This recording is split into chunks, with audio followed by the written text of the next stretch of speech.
Hello guys, कैसे हैं आप सब लोग। तो इस वीडियो में मैं आपको बताऊंगा कि अंडर वोल्टिंग क्या होती है। लो, आपने सुना होगा, लोग कहते हैं कि मैंने अपने लैपटॉप के सीपीयू को जीपीयू को अंडर वोल्ट कर दिया है। तो इसके बारे में आपको सारा कुछ बताने वाला हूँ कि लोग ऐसा क्यों करते हैं और इसे कैसे किया जाता है।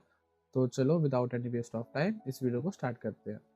तो सबसे पहले हम बात करते हैं अंडर वोल्टिंग होती क्या है। तो बेसिकली हम करते हैं क्या है, जितना हमारा करंट का सप्लाई होता है, जितना हमारा मतलब पीएसयू हो गया, या फिर हमारा अगर लैपटॉप यूज़ कर रहे हैं तो उसकी बैटरी होगी, या फिर जो हम अपना अडेप्टर लगाते हैं उससे जितनी हमारी पावर सप्लाई जो आ रही होती है उसको हम एक लिमिट लगा देते हैं सीपीयू या जीपीयू के लिए। तो मैं रिकमेंड तो नहीं करता अपने जीपीयू को अंडर वोल्ट करने का, पर बहुत सारे सिनेरियोज में आपको करना भी पड़ता है, क्योंकि आपके टेम्परेचर जो है वो बहुत ज़्यादा हाई चल जाते हैं। जैसे अगर जीपीयू के टेम्परेचर आपके 100 डिग्री से ज़्यादा जा रहे हैं, या फिर आपके सीपीयू के टेम्परेचर 100 डिग्री से ज़्यादा जा रहे हैं, तो वो बॉटल लैक करने लग जाते हैं। वो एकदम से उसकी जो स्पीड है, क्लॉक स्पीड है, वो सीपीयू की हाई जाएगी, और सीपीयू का जो टेम्परेचर अगर वो हाई है तो वो अपने आप लिमिट लगा देता है, और उसके बाद फिर से आपकी क्लॉक स्पीड गिर जाती है, जिससे क्या होता है, गेम्स में शटरिंग होती है, वीडियो एडिटिंग में प्रॉब्लम आती है, और बहुत सारी ऐसे और भी दिक्कतें आ सकती है। तो इसलिए लोग अपने सीपीयू और जीपीयू को अंडर वोल्ट करते हैं कि टेम्परेचर जो है वो कम रहेंगे, और आपकी जो परफॉर्मेंस है वो एक स्टेबल तरीके से रहेगी। सो चलो, मैं आपको बता देता हूँ कि जो अंडर वोल्टिंग होती है वो बेसिकली करते कैसे हैं। तो हम सबसे पहले, जितने भी हमारे पास लैपटॉप्स हो गए, या फिर जितने हमारे पीसी बिल्ड्स होते हैं, या फिर जो भी आप मशीन आपने खुद बनाई है, मतलब आपने खुद पीसी बिल्ड किया, तो उसके अंदर सबके अंदर बायोस होती है। हर मदरबोर्ड की बायोस होती है। तो वहां पे आपको सबसे पहले जाके अपने सीपीयू को वॉटेज जो होती है उसको अनलॉक करना पड़ेगा। और मैं बता दूं आपको, जो अंडर वोल्टिंग सपोर्ट करते हैं सीपीयू, उसमें आपको पहले बता दें तो वो कौन से है। सीपीयू अगर देखा जाए तो अंडर वोल्टिंग 6 जनरेशन से ऊपर जितने भी इंटेल के सारे सीपीयू है वो सपोर्ट करते हैं। बेशक वो यू सीरीज का हो, पी सीरीज का हो, एच सीरीज का हो, एच एक्स सीरीज का हो, सारे के सारे सपोर्ट करते हैं। बस आपको बायोस में जाके, जो भी आपका सिस्टम होगा उसमें बायोस में जाके आपको वो अनलॉक करना पड़ेगा। तो हर सिस्टम का अलग अलग होता है, तो वो मैं आपको सारा नहीं बता सकता। एसर का अलग होता है, डेल का अलग होता है, एचपी का अलग होता है, या फिर आपने अगर कोई अपना पीसी बिल्ड किया तो उसमें एमएसआई का मदरबोर्ड यूज कर रहे हो तो उसकी अलग होगी। तो मतलब सबके अलग अलग कीज होती है, जैसे सबकी बायोस की कीज होती है वैसे आपको ढूंढना पड़ेगा। नहीं तो आप यूजर मैनुअल में चेक कर सकते हो, या फिर आप उनकी वेबसाइट की सपोर्ट पे भी जाके देख सकते हो कि मैंने अपने अगर सीपीयू की वोल्टेज जो है उसको अनलॉक मैं कैसे करूँ। तो उससे क्या होगा, अपने विंडोज के अंदर जाके आप कोई भी ऐप यूज कर सकते हो। मैं आपको आगे जाके बताऊंगा, 2 ऐप्स होते हैं बेसिकली। तो आप उन ऐप को यूज करके अपने सीपीयू की वोल्टेज और जीपीयू की वोल्टेज को एडजस्ट कर सकते हो। चलो गाइस, मैं आपको 2 सॉफ्टवेयर बता देता हूँ जो कि हमारे अंडर वोल्टिंग में काम आते हैं। तो सबसे पहला जो हमारा सॉफ्टवेयर है वो है थ्रॉटल स्टॉप, जो कि मैं भी यूज करता हूँ। ये बेस्ट रहता है और काफी टाइम से चलता आ रहा है, 2012 से चलता आ रहा है। और मतलब इसमें मोस्टली सारे सीपीयूज कवर हो जाते हैं, एएमडी के भी कवर हो जाते हैं, तो ये सबसे बेस्ट है। दूसरा, आप इंटेल का भी यूज कर सकते हो, ये सिर्फ इंटेल प्रोसेसर के लिए है, उसका नाम है इंटेल एक्सटीयू। तो इसका मैं लिंक आपको डिस्क्रिप्शन में दे दूंगा। सबसे लेटेस्ट वर्जन जो होगा वो आप डाउनलोड कर लेना, क्योंकि वही सबसे बेस्ट रहता है, क्योंकि इसमें सारे सारे पैचेस वगैरह होते हैं, वो तो लेटेस्ट वाला कर लेना मतलब बस। तो अभी मैं इसके ऊपर आपको बताऊंगा कि आपको कैसे चेंजेस करनी है। ठीक है, ये वाला ऐप यूज करके। और आप ये भी कर सकते हो, यहाँ पे सारा कुछ सेम है, सारा कुछ क्लॉक स्पीड सारा कुछ सेम होता है, बस इंटरफेस अलग है। तो मैं ये ज़्यादा प्रेफर करता हूँ, इसका यूआई थोड़ा ज़्यादा इजी रहता है। तो मैं ये डाउनलोड कर चुका हूँ वैसे, तो आप इसे डाउनलोड कर लेना, ये यूज़ करेंगे हम। सो गाइस, ये रहा हमारा ऐप। मैं आपको बताऊंगा इसे यूज़ कैसे करना है। तो ये मुझे फाइल कैसे मिली मैं आपको वो बता देता हूँ पहले। तो देखो, यहाँ मैंने पहले इसको जिप फाइल डाउनलोड करी है, इसकी जिप में डाउनलोड होती है इसकी फाइल। उसके बाद मैंने एक्सट्रैक्ट किया, तो आपको ये सारी चीज़ें मिल जाएंगी। ठीक है, आपको सिंपली इसके ऊपर जाना है, यहाँ पे जो EXE वाली है वो यूज़ करनी है आपको। और ये मैं डेस्कटॉप पे शॉर्टकट क्रिएट कर दिया ताकि ईजी टू एक्सेस रहे। उसके बाद इसको हम रन करेंगे। ये रन एज एडमिन होगा हमेशा। सो गाइस, ये रहा हमारा सीपीयू की सारी कॉन्फ़िगरेशन, और यही हमें सारी चेंजेस करनी है। एक और ऐप है जो कि बहुत ज़्यादा ज़रूरी है, मैं आपको वो बता देता हूँ, उसका नाम है सीपीयू जेड। इसका भी लिंक आपको डिस्क्रिप्शन मिल जाएगा। जितने भी मैं आपको चीज़ें बता रहा हूँ सबका लिंक आपको डिस्क्रिप्शन मिल जाएगा, इंटेल वाले का भी जो मैंने आपको बताया था उसका भी। तो टेंशन वाली कोई बात नहीं। तो चलो, हमारे पास ये दोनों चीज़ें आ गई। अब मैं बताता हूँ आपको इसे यूज़ कैसे करना है। सबसे पहले यहाँ पे 2 मेथड है अंडर क्लॉक करने के। तो सबसे पहले आपको करना क्या है, आपको अपने यहाँ पे इधर जाना है टास्क मैनेजर में, और उसके बाद आपको देखना है कि आपके यहाँ पे सीपीयू की यूजेज कितनी है। सेफ साइड बताऊंगा, मतलब सबसे बेस्ट तरीका बताऊंगा जिससे आप अंडरवोल्ट कर सकते हो विदाउट कोई हार्म, मतलब आपको जीरो परफॉर्मेंस में फर्क पड़ेगा।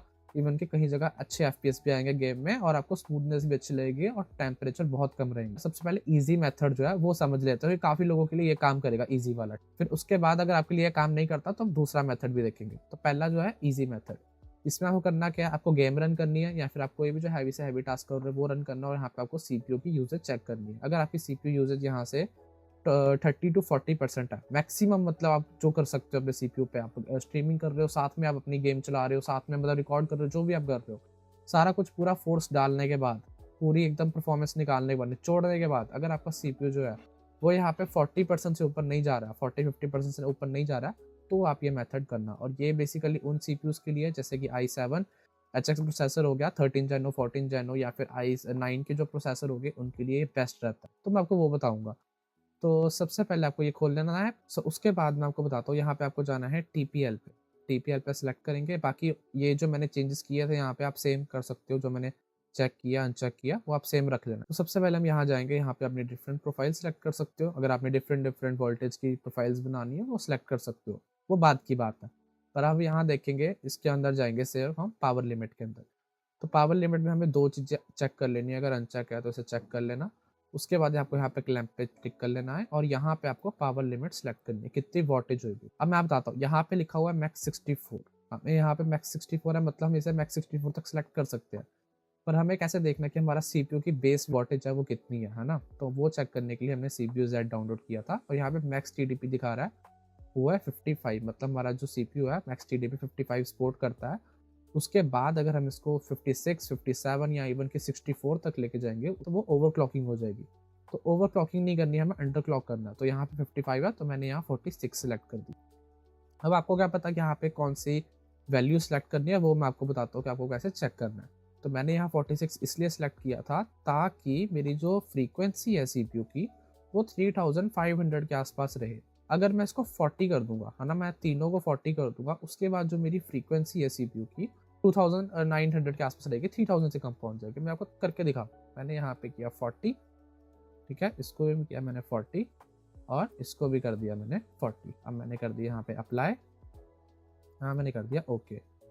अब आपको मैं एक चीज़ दिखाता हूँ, ये देखो फ्रीक्वेंसी कैसे मेरी 3000 पे पहुंच गई, 500 MHz का फर्क पड़ गया, है ना। तो अब मैं आपको बताता हूँ, इसके अंदर मैंने अगर मैं इसको सेम वो कर दूँ, मतलब रिवर्ट कर दूँ, इसे किधर गया ये रहा TPL।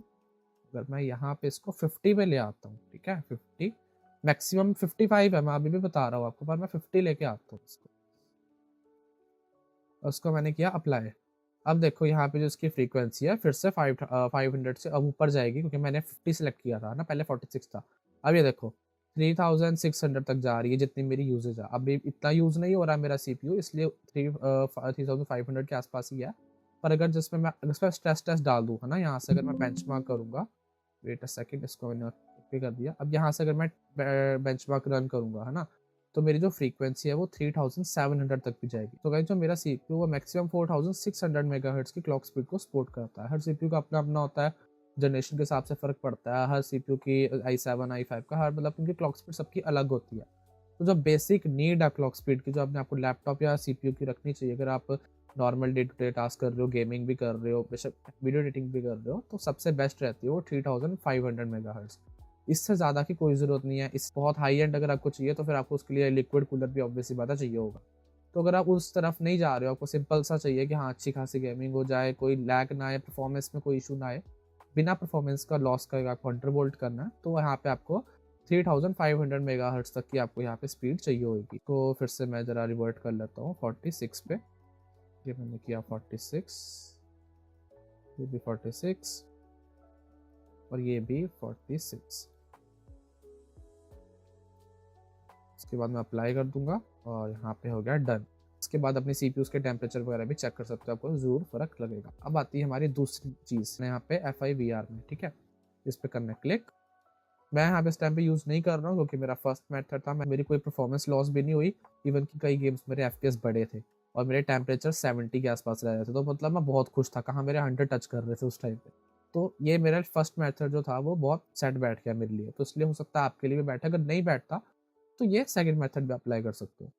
अब मैं आपको बताता हूँ, यहाँ पे आपको जाना है सीपीयू कोर्स में और यहाँ पे सीपीयू पी कैशे में। आपको सिर्फ ये दोनों चीज़ें छेड़नी है और इसके अलावा कुछ नहीं छेड़ना।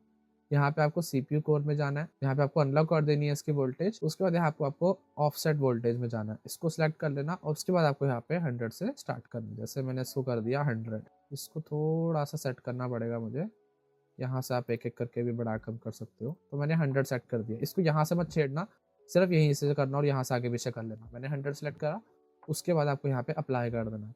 उसके बाद यहाँ पे ओके इस पे कर लेना, ओके से वोल्टेज इमीडिएटली, ताकि आपको इंस्टेंट रिजल्ट मिल जाए, तो उस पे करके अप्लाई कर देना। उसके बाद जो भी मॉनिटरिंग करनी है ना, वो आपको करनी है यहाँ पे। आपकी कितनी क्लॉक स्पीड में फ़र्क है, कितने टेम्परेचर्स में फ़र्क है, वो आपको यहाँ से करना है। तो इससे क्या होगा, हमारी जो ऑफसेट की जो वोल्टेज है वो भी कम हो जाएगी। उसके बाद हम जाएंगे यहाँ पे CPU की कैशे में। सेम आपको इस पे क्लिक करना है और यहाँ पे आपको 100 तक हम ले जाएंगे, इसको अनलॉक करके इसको 100 तक ले जाएंगे। तो ये हमारा 100 चला गया। उसके बाद हम करेंगे इसे अप्लाई। सो बस गाइस, आपको इसके अलावा कुछ भी नहीं करना है। अब मैं आपको इसके बेंचमार्क्स और टेस्टिंग दिखा देता हूँ कि क्या क्या फ़र्क है, क्या क्या नहीं, क्योंकि वही तो मेन है ना। आपको पता लगना चाहिए ना कि हमने इतनी मेहनत करी है, इतना टाइम वेस्ट किया, तो उसके बाद हुआ क्या है हमारे कंप्यूटर के साथ। तो चलो मैं आपको वो दिखा देता हूँ। तो सबसे पहले हम इसको करेंगे अनलॉक को हम अनचेक कर देंगे, ताकि हमारा सारा ये रीसेट हो जाए। हमने रीसेट कर दिया, इसको कर दिया अप्लाई। और जो हमारा यहाँ पे TPL है, इसको भी हम यहाँ पे इसको हम रीसेट करने के हमारे पास ऑप्शन तो नहीं है अभी, पर इसको हम डिसेबल कर सकते हैं। उससे क्या होगा, ये सारा कुछ बंद हो जाए। ओके, एंड कर देंगे इसको बंद। सारा कुछ बंद कर दिया। अब यहाँ पे आप कोई भी गेम खोल सकते हो। पहले मैं यहाँ पे MSI ज़रा ऑन कर लूँ, हमारा MSI आफ्टर बर्नर। और MSI आफ्टर बर्नर में यूज़ करता हूँ हमारी GPU की ओवरक्लॉकिंग के लिए। जो आप देख सकते हैं मैंने यहाँ पे ओवरक्लॉक किया हो। यहाँ मैं अप्लाई नहीं करूँगा अभी, क्योंकि अभी सिर्फ हम रॉ जो परफॉर्मेंस है उसको देखेंगे, है ना। मैंने यहाँ पे MSI आफ्टर बर्नर कर लिया FPS के लिए, और मैं यहाँ प्ले करूँगा RDR2।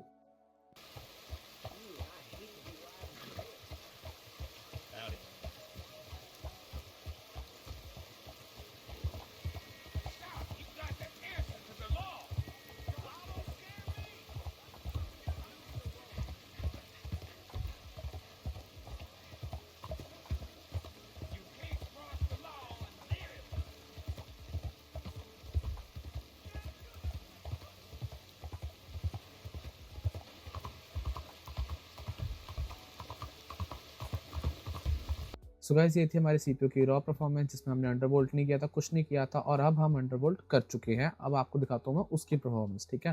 पहले आपने चेक किया कि मेरी जो स्पीड क्लॉक स्पीड थी CPU की, वो 4000 प्लस जा रही थी, 4600 तक जा रही थी। उसको आपने CPU की यूजेज देखी, उसको आपने रैम यूजेज, मतलब सारा कुछ वहाँ मैंने आपको डिस्प्ले कर दिया कि कितना कितना जा रहा है। और टेम्परेचर 100 प्लस जा रहे थे, ठीक है। वो सबसे बड़ी बात होती है, टेम्परेचर 100 प्लस नहीं जाने चाहिए। तो अब हमने यहाँ पे अंडर क्लॉकिंग अप्लाई कर दी है, और अब यहाँ पे हम करेंगे रीस्टार्ट। उसके बाद मैं आपको गेम प्ले दिखाता हूँ कि मेरे को कितने यहाँ पे FPS आ रहे हैं, कितने मेरी क्लॉक स्पीड मैक्सिमम जा रही है, और कितने मुझे यहाँ पे टेम्परेचर्स मिल रहे हैं।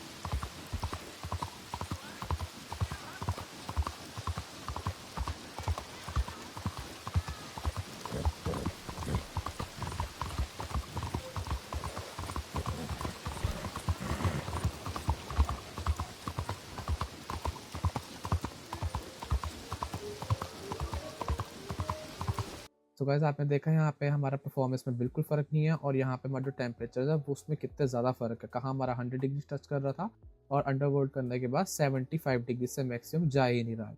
तो अब ऐसा हुआ क्यों? क्योंकि हमारे जो CPU है, बेशक मैं गेम खेल रहा हूँ, कुछ भी कर रहा हूँ, मेरा CPU यूजेज ही नहीं आ रहा। मेरा CPU यूजेज सिर्फ 30% तक है, या मैक्सिमम 35 तक है ना। और हमारा जो पिछला गेम प्ले था उसमें भी उतना ही था, मतलब CPU हमारा उतना ही यूज़ हो रहा था, बस वोल्टेज थोड़ी वो ज़्यादा ड्रॉ कर रहा था चलने के लिए, उसकी क्लॉक स्पीड बढ़ाने के लिए।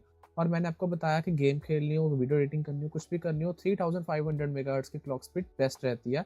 उससे ज़्यादा आप करोगे तो आपको परफॉर्मेंस में कोई भी इतना खास फ़र्क नहीं पता लगेगा, अनटिल कि आप साथ में वीडियो रिकॉर्डिंग कर रहे हो, स्क्रीन रिकॉर्डिंग कर रहे हो, 10 चीज़ें और कर रहे हो, गाने लगा रखे हैं, मतलब एकदम एकदम तबाही मचा रखी है। वैसा सीन नहीं है, तो आपको 3500 मेगाहर्ट्ज़ की क्लॉक स्पीड बहुत रहेगी। आई होप आपको ये वीडियो अच्छी लगी होगी, आपको A to Z सारा समझ आया होगा कि अंडरवोल्टिंग क्या होती है, कैसे कर सकते हैं, कैसे अनलॉक करनी है, कैसे ओवरवोल्ट करना है CPU को। वैसे मैंने वो भी बता दिया इस वीडियो के अंदर। तो मतलब सारा कुछ मामला आपको समझ आ गया होगा, और अपने आप लैपटॉप की या कंप्यूटर की बेस्ट परफॉर्मेंस निकाल सकते हो बेस्ट टेम्परेचर्स के साथ। अगर आपको वीडियो अच्छी लगी तो लाइक कर देना और कमेंट कर देना। जो भी आपका दिल करे, आपको कुछ नहीं समझ आया तो वो भी कमेंट कर देना, मैं रिप्लाई करने का ट्राई करूँगा जितनी जल्दी से जल्दी हो सके। और सब्सक्राइब कर लेना इस चैनल को अगर आपने नहीं किया। और नेक्स्ट वीडियो में हम बात करेंगे कि जीपीयू को हम ओवरक्लॉक कैसे कर सकते हैं, क्योंकि जीपीयू को लोग कहते हैं आपको ओवरक्लॉक करना है और सीपीयू को कहते हैं लोग कि अंडरक्लॉक करना है या फिर अंडर वोट करना है। तो मैं भी यही कहता हूँ कि भाई लैपटॉप्स में जीपीयू की जो स्पीड होती है, जीपीयू का जो टेम्परेचर होता है, वो कभी इतना हाई नहीं जाता सीपीयू के जितने जाते हैं। तो जीपीयू को ओवरक्लॉक करना चाहिए और सीपीयू को अंडरक्लॉक करना चाहिए लैपटॉप्स में। तो चलो अगली वीडियो में बताएंगे उसको। तो अगला टॉपिक रखा है हमने, नई वीडियो भी बनानी है, एक वीडियो में सारा कुछ नहीं कवर करेंगे। मिलते हैं, तब तक के लिए बाय बाय।